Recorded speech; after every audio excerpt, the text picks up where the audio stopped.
চীনে বর্তমানে তরুণ প্রজন্মের মধ্যে এক অদ্ভুত কিন্তু কার্যকর অ্যাপ ব্যাপক সাড়া ফেলেছে, যার নাম আর ইউ ডেড। নাম শুনে নেতিবাচক মনে হলেও একাকী বসবাসকারী কোটি কোটি মানুষের কাছে এটি এখন নিরাপত্তার শেষ ভরসা। মূলত যারা শহরে একা থাকেন তাদের হঠাৎ কোনো বিপদ বা মৃত্যু হলে যেন কেউ জানতে পারে, সেই উদ্দেশ্যেই এটি তৈরি করা হয়েছে। সোমবার বিবিসি এক প্রতিবেদনে জানায়, এই অ্যাপের কনসেপ্ট অত্যন্ত সহজ। ব্যবহারকারীকে প্রতি ৪৮ ঘন্টা অন্তর অ্যাপে লগ ইন করে একটি বড় বাটনে ক্লিক করে নিশ্চিত করতে হয় যে তিনি বেঁচে আছেন।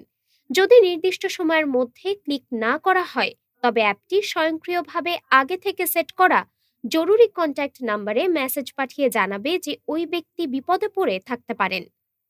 চীনে বর্তমানে একাকী বসবাসকারী মানুষের সংখ্যা দ্রুত বাড়ছে। ২০৩০ সালের মধ্যে প্রায় ২০ কোটি মানুষ একক পরিবারে বাস করবে বলে ধারণা করা হচ্ছে। এই নিঃসঙ্গতা থেকেই জন্ম নিচ্ছে এক অজানা আতঙ্ক। আমি একা মারা গেলে কেউ জানবে তো? এই সামাজিক উদ্বেগই মাত্র ৮ ইউয়ান মূল্যের এই অ্যাপটিকে চীনের শীর্ষ ডাউনলোড করা পেইড অ্যাপে পরিণত করেছে।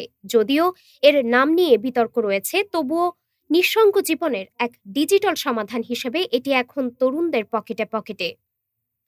ডেস্ক রিপোর্ট, বাংলাদেশ সময়।